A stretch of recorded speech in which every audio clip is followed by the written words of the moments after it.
Hello friends, welcome back to another week of dinners video where I share what my family has ate the last week. But if you are new here, welcome. I like to share these videos every Friday, so if you are needing new dinner inspiration for your family or if you're on a tight budget, I like to share budget-friendly, family-friendly recipes, and I do my best to share these every Friday on my channel. I ended up finding a really good sale on pork recently, so whenever I find sales on meat, I like to kind of stock up my freezer, so that is what I did. So this week I will have a couple different recipes where I'm using the pork that I found in the sale, and then of course along with other meat that I already had in my freezer. I did go grocery shopping this past weekend, however, I really just bought like the sides or really anything that I needed for upcoming recipes. It was not a bigger budget grocery haul by any means. So I am starting off today's video with smoked pork enchiladas. Now I'm not going to put these on the grill or in a smoker or anything. I'm sure you absolutely can, but the recipe kind of had it a little bit differently. And if you are not new here, you will know that I have a really hard time following recipes, and this recipe is really no different from that. It was a crock pot recipe, however, I kind of turned it into just a one pot stove recipe, and I liked that a lot better, just the quality of it. It was so flavorful. So if I have one recommendation for this recipe, I do suggest making it the one pot method like I did, opposed to the crock pot. I have not tried the crock pot though, so if you end up trying that, please let me know how that turns out.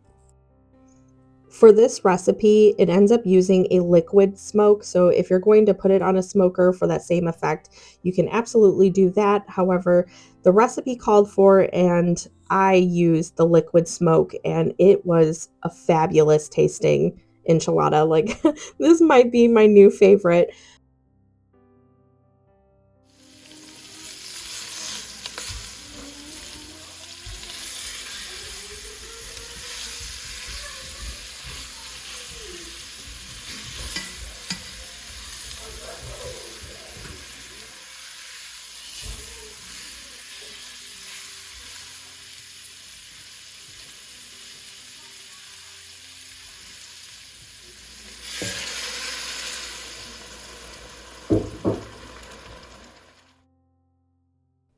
So I seasoned the pork on both sides and seared them on both sides. And then I put in some water. You can do broth. The recipe also does call for, I believe it's half a cup of light beer. I forgot to add that at that point, so you will see me adding that in later. But I put that in the oven, and I believe I had it at like 325 for the temperature, and I just slowly cooked it until you could break it apart really easily. Then once I did that is when I simmered it on the stove, and added the beer in, and I slowly simmered that to let the beer and everything reduce, and it was just a really great result that came from that.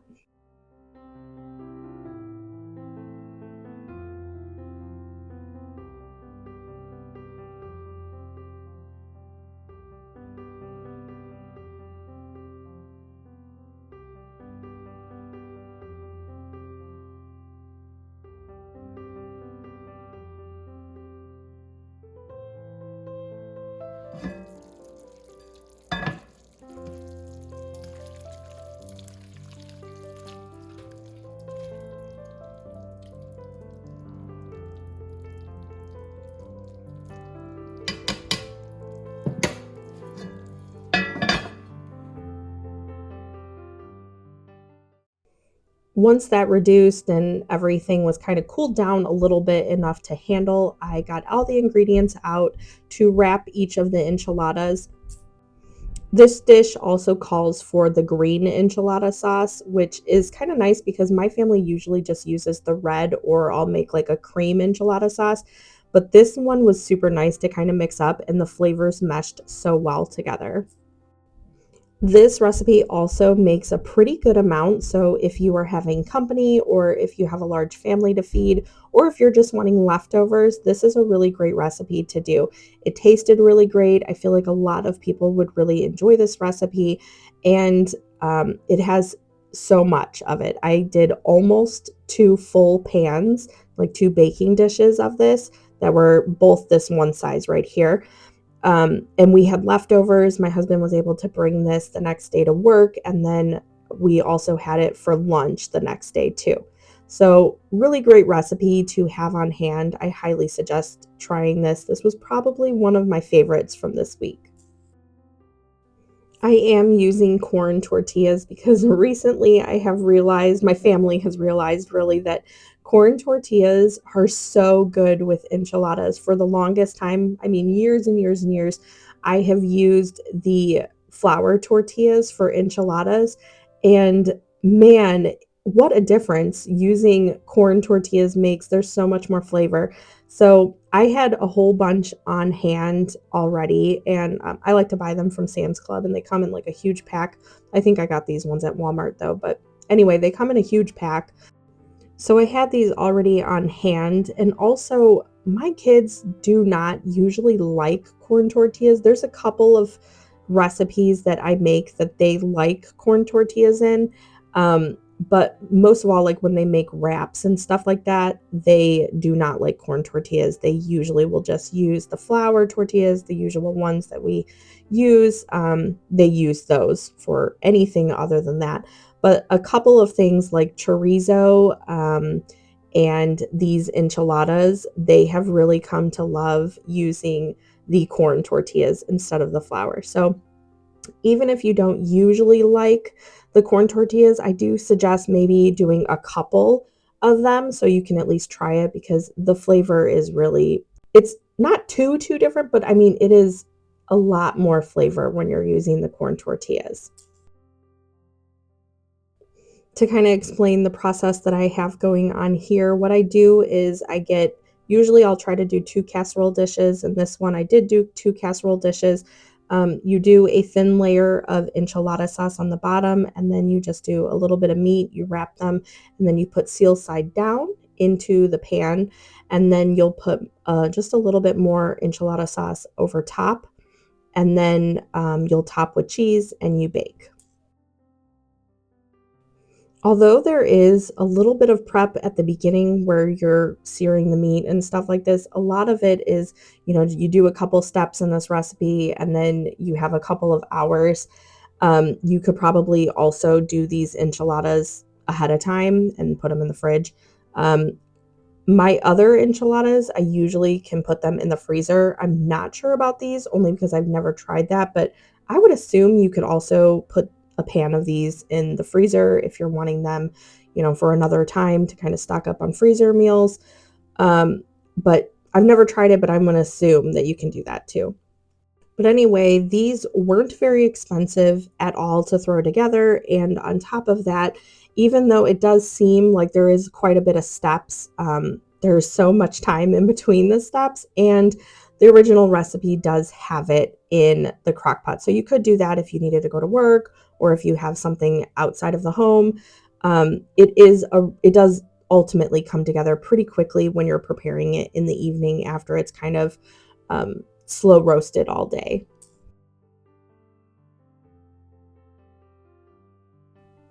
This next recipe that I am moving on to is it's another recipe that I'm kind of just winging. Um, so I am making Bombay potatoes. My children absolutely love Indian food, and that is something that we really, really miss from the Chicago area. There is just nothing. Well, you know what? There is one very new place that has very similar food than what we are used to from the Chicago area as far as Indian food. But um, yeah, other than that, we have not really been able to find anything that is really even close.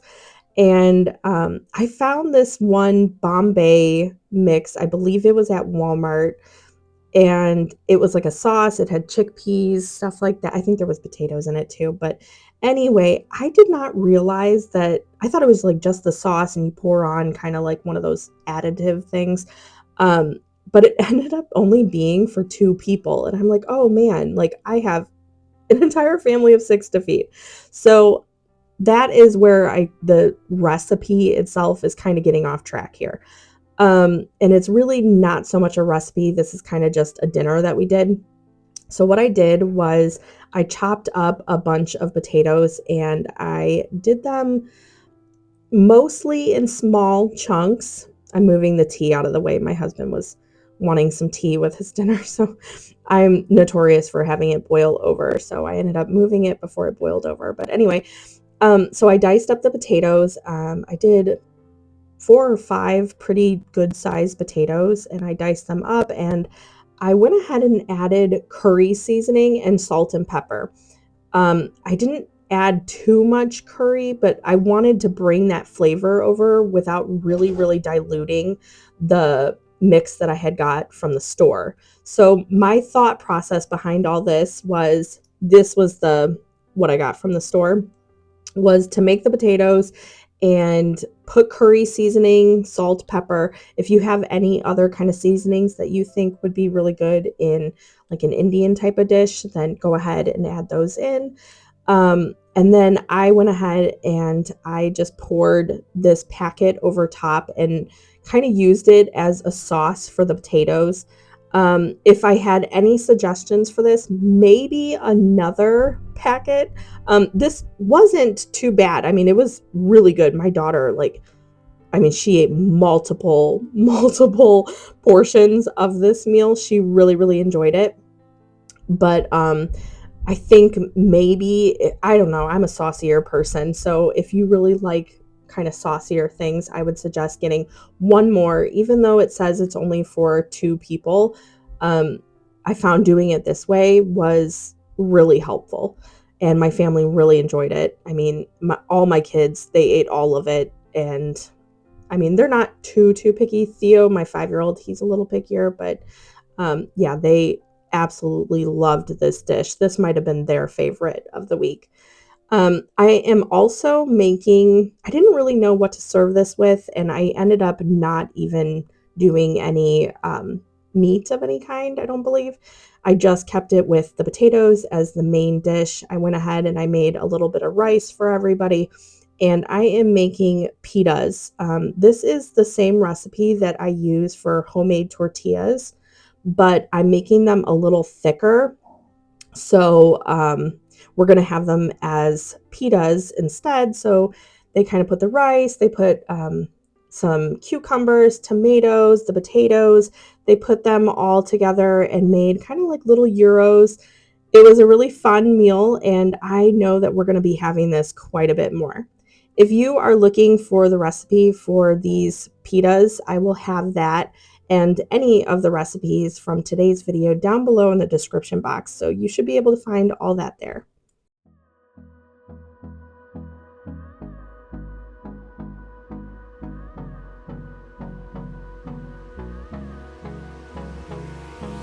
Hold me close till I get up. Time is barely on our side. I don't wanna waste what's left. The storms we chase are leading us, and love is all we'll ever trust. Yeah, no, I don't wanna waste what's left. And on we'll go, through the wastelands, through the highways, till my shadow turns to sun rays. And on we'll go, through the wastelands, through the highways, and on we'll go.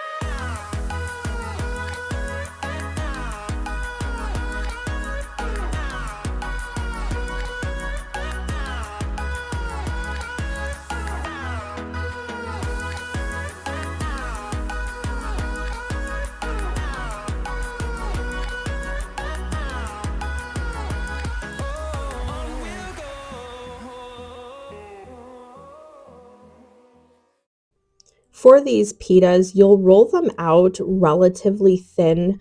I'm not rolling them out as thin as if I were making a tortilla, and they do puff up a little bit whenever you're cooking them, but you'll roll them out and kind of just make them even in terms of thickness. I do not aim for any shapes. If they're triangles, they're triangles. I'm not, it's not perfection over here with shapes, but you'll, after you get them rolled out, then you'll put them in a really hot pan. I usually will use a cast iron pan, and I don't know why I didn't this time, but it ended up turning out probably just as good. I just think it's a little easier to handle in a cast iron pan.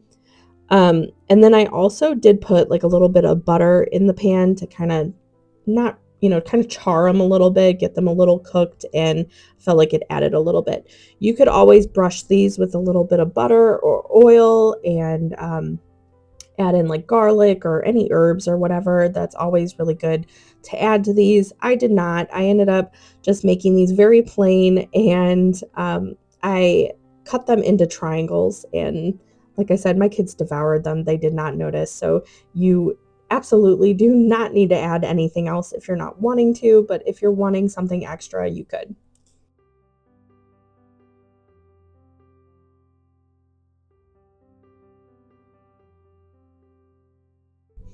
And simple is the name of the game around here on these really busy weeknights. So I am not really making any vegetables or anything to go with this. I am just chopping up some of this cucumber. I'll chop up some tomato, and that is what we're doing for vegetables tonight.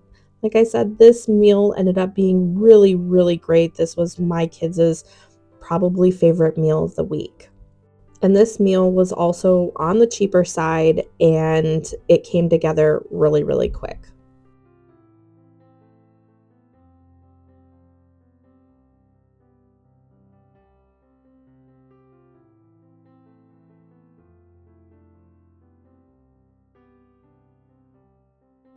Now, this next recipe is not really a recipe, and it is definitely not a dinner. Well, I mean, you could have chocolate covered strawberries for dinner if you want. I'm not going to judge you, but that is what we're making. We're making chocolate covered strawberries. I am trying to do better and eat better. This is something that I've been working on for a little while now. I'm trying to do better this year. This, I've said a million times that this is the year of healing for me. This is a year after our youngest passed away, and going through all the trauma and stuff of that. It just, you don't take care of yourself. And so this year, I'm really wanting to start taking care of myself. And one of my biggest things is sweets at nighttime. I can go most of the day and really eat very, very good and not big portions or anything like that. I do have some health issues that kind of make it a little harder for me to lose weight, but I noticed that I have a bit of a sweet tooth, especially at night. And so, to kind of help with that, I'm trying to find different desserts that are a little better. So, this is one of them. I figured if I could have like one or two strawberries to kind of curb the chocolate and sweet tooth at night, then that would be a lot better than a lot of other things that I could be having instead. So that is why I did these. I went ahead and I just covered the strawberries. I got one of these little baking cups from Walmart. They only had the chocolate one, so I went ahead and got that, and it did all of those strawberries. So I was showing you the strawberry because it was huge and it looked like two strawberries in one. I just thought it was kind of funny, but it was kind of nice. I popped those into the fridge once I had them all done, and I put them in Tupperware then once they were all done and they were ready to go in the fridge.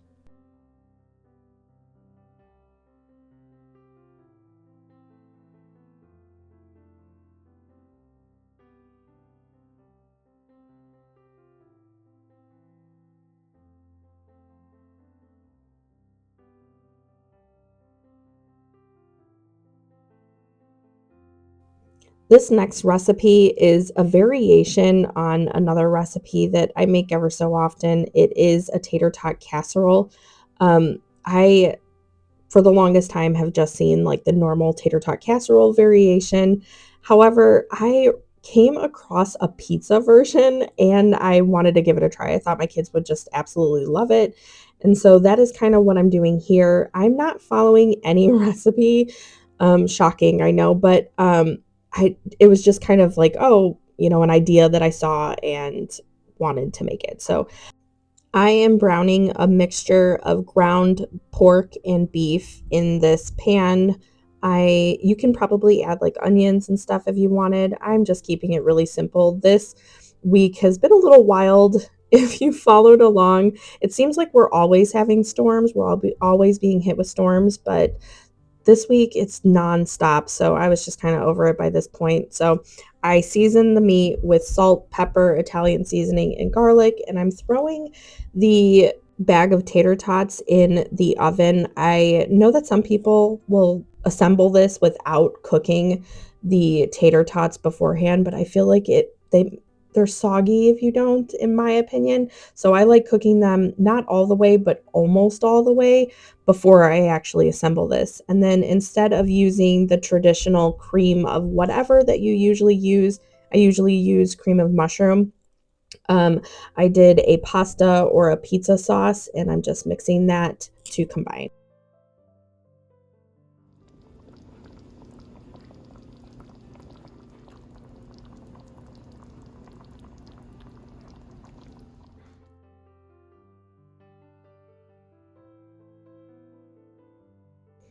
Once I know that the tater tots are just about done, I'm going to go ahead and assemble this. And you can really be as creative as you want with this. If you like veggies, you can put the veggies in. My normal tater tot casserole, I usually will include veggies. My kids are not huge with different varieties of pizza. They are very much the cheese pizza kids. So I am keeping this really, really simple. I'm not adding the peppers. I wanted to add olives to a little bit of it, but I just decided not to. I just poured the whole mixture in with the meat and the sauce into the bottom of this pan. And now I'm topping it with cheese. I'll top it then with the tater tots once they're all done. And then I will put this in the oven until it's all bubbly, the cheese is melted, and the tater tots are cooked the rest of the way.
This is how it looked before I put it in the oven and before it was cooked the rest of the way. And then here it is fully cooked. You can see it bubbling, and the tater tots are cooked the rest of the way. They're nice and crunchy, and then they also have the softer spots underneath in the sauce and in the cheese.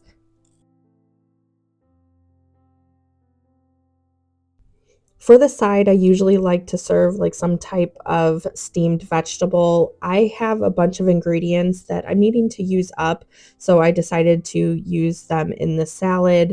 And it's kind of just like a chopped salad. It has a little bit of everything in it. There's pickles and onions and cheese, tomatoes, lettuce, and I made it with a scoop of mayo, a little bit of olive oil, and some Dijon mustard, some seasoning, and tossed it together. And this was our dinner that night. It ended up being really, really good, and it is something that I will continue to make this variation of.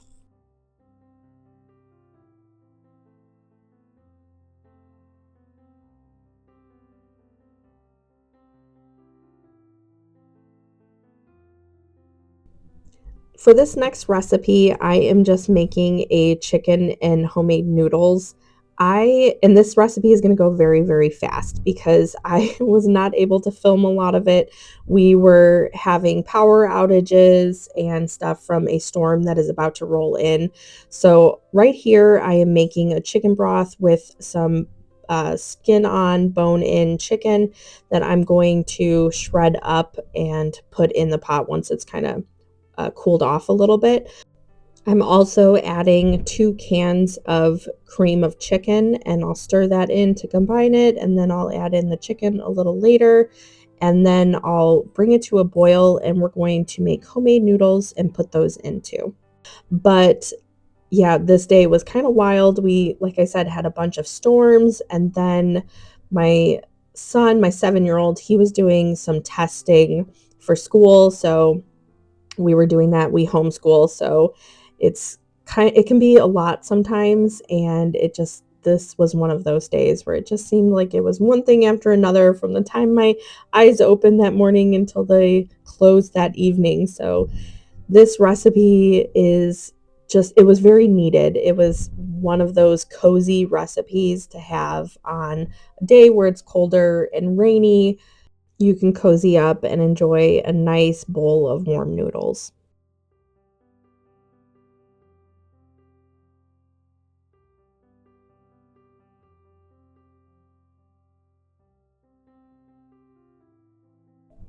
Right before dinner time, I was still helping my son with the testing, so I had my daughter come down and make homemade noodles for me. This is something that she has done so many times, so many times, and I don't even know if she needs a recipe at this point. She makes this dough pretty frequently for me. So I went ahead and I asked her if she could just quickly throw these together for me and get them going. So once I was done, we could just go ahead and eat. And Theo, my 5-year-old, he's in there watching her, and she ended up letting him help. I didn't get it on camera, but yeah, she let him help, and he was so excited about it. It's just the funniest things, like, the smallest things make them so happy. And I think that's why I love these moments so much, because just the smallest things, making homemade noodles, and just how excited he is to be helping. And I also thought his facial expressions, like he has no filter. He is 5, and so he has no filter, and just his facial expressions, they're always something that crack me up. But she's cutting these noodles, and she did them a little thicker for this dish. It's just something that we as a family prefer, them a little thicker in our noodles, but if you're making something else, you could obviously adjust them. And then once the soup is boiling like this, you put them in, and the flour on the noodles does a really great job of thickening the whole thing up. So I usually will just have it simmer for a couple of minutes, or until it is the thickness that I'm wanting. You, of course, do not have to make them homemade, but they are so super easy. So I will put the recipe down below.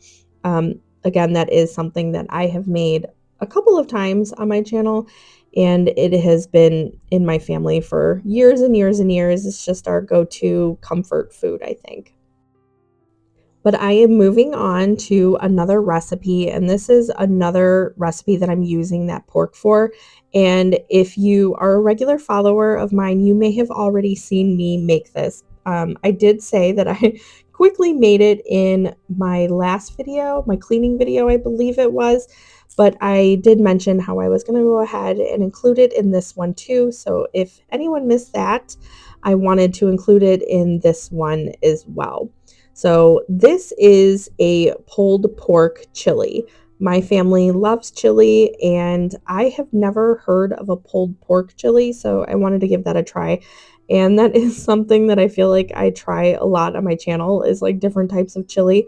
We recently did a breakfast one that was like an aha moment where I was just like, oh my gosh, I have never heard of a breakfast chili. So when I saw this and we had not also tried this pork chili, I wanted to give it a try, and I am really glad I did, because it was very, very good. This recipe, though, it didn't talk about how you're actually supposed to prepare the pulled pork. So I did it a little different than I usually do, but this is basically the same process as how I did it for the enchiladas earlier in the video. I usually like to smoke pork on our grill that's like also a smoker, but this recipe, it was smaller chunks of pork because I had found them on sale, like I said, so I didn't want to throw them on. I didn't want them getting overdone. Just like the other recipe, I season these. I did do a little bit different seasoning. I tried to stay pretty close to like a taco seasoning, so cumin, paprika, salt, pepper, garlic, stuff like that, and seared them on both sides. Then I put a little bit of broth in. I did a beef broth and put that in. I believe it was 1 cup or 2. I'll have to go back and check, but anyway, put that in the oven to kind of slowly roast all day. And then I did end up taking it out and it wasn't as shreddable as I usually do. So, however, I figured that it was going to continue to cook in the chili as the chili cooked. So I kept it out and shredded it just the best I could. I'm getting all of the vegetables and other ingredients ready to put in, and then I'm going to mix it up and I'll let it simmer for the next few hours. I'm also going to note, because last time when I wrote the recipe for this and I posted it, I noticed that the recipe has you cook it for like 5 minutes, and I just thought that was wild. I mean, to me, like the longer you cook chili, the better the flavor. They kind of mingle and it's just a better flavor. And I want to say it was like something like 5 minutes they were having you cook it. And I just thought that was wild. I cooked this for a couple of hours. So this is something that I'm sure after you get the pork and stuff already, you could throw in the crock pot if you wanted to leave for work. You could get the pork all prepared and shredded and stuff like that on a different day, and then add this all to the crock pot or a 1 pot meal like I'm doing. But I would cook it for longer than the 5 minutes that the recipe suggested, because that just seems odd to me.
For both of these recipes that include the beer, I know that you can just skip that and do like a beef broth or something instead. My husband, I don't drink beer at all, so I kind of have to ask my husband. I have no idea about suggestions or anything like that. So I always just tell him, oh, this is the kind of beer that the recipe says. And then he picks out what he thinks is best. So I had 2 different kinds of beer, and he just picked out those depending on whatever the recipe said. But I'm sure you could mix that up Like I said, I don't really know about any kind of beers because I do not drink it myself, but I'm sure you could mix it up if you were wanting to. Here's how our dinner turned out this evening. And if you're wanting to mix things up with your chili, I definitely suggest giving this one a try. It was a really great chili. We are moving on to the last recipe I have for today's video. This is a dip, and I'm going to have to double check what it's called. It's one of those hot honey chicken dips. I don't, Kentucky or Tennessee or something, somewhere they do hot honey chicken dips. And we were gone all day running errands, and I was just so tired. So we got rotisserie chickens from the store. I'm shredding them up, and that's what I'm using in this dip. Um, but whenever I saw this, I'm like, oh, this is going to be really, really good. This is like something my family really likes. And it was a really good dip. I'm curious because when I made it, it says not like you don't warm it. And I thought that was a little odd. So if you try this dip and you warm it, I am really interested in hearing how that tastes opposed to it being cold. I thought it was a little weird that it was a cold dip. And I'm sure you can heat this in the oven, no problem. But it reminds me it really did taste like, the hot honey chicken. I added in more hot sauce than the recipe said, and I think that's because I love buffalo chicken dip, and that was the flavor that ultimately I'm like, I want a buffalo chicken dip. But yeah, it was a really great recipe, and I thought it was odd that you ate it cold. So if you try this and you warm it, I would like to hear how it turns out. My husband and oldest, they devoured this dip. They loved it. However, I do show that I bought ruffles for dipping in this, and I'm sure you could do like crackers and stuff too. You could also, celery is probably a really great option. I love buffalo chicken dip with celery. That's like my favorite thing to eat it with, even though, yes, this is not buffalo chicken dip. I'm just obviously trying so hard to make it that, I guess. But anyway, my husband and son, they switched the chips, and they didn't think that the Ruffles were doing it justice. So they ended up switching it to tortilla chips and said, oh my gosh, this is so much better. So that is what they did. And it ended up turning out to be a really, really great dip. So if that is something that your family likes, the hot honey chicken, this might be an option that you would want to try. Through the wastelands, through the highways, and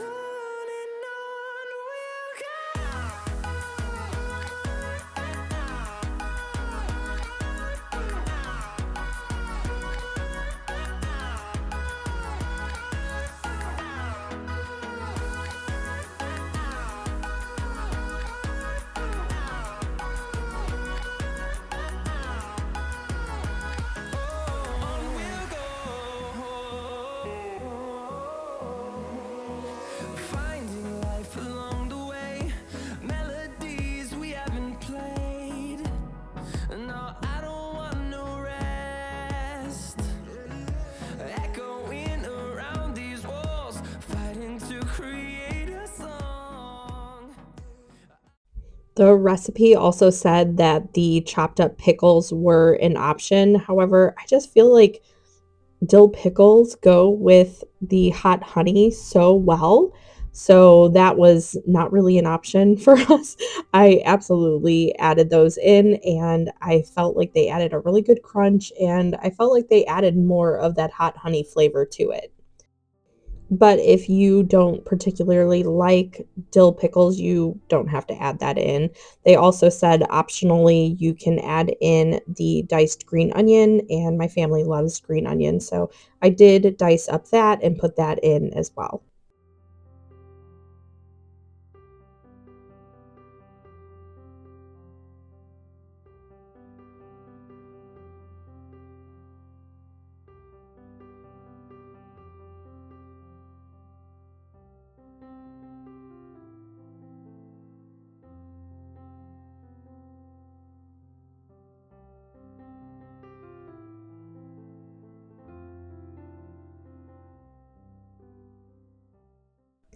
But anyway, that is all I have for you today. Thank you so much for joining me in another week of dinners video.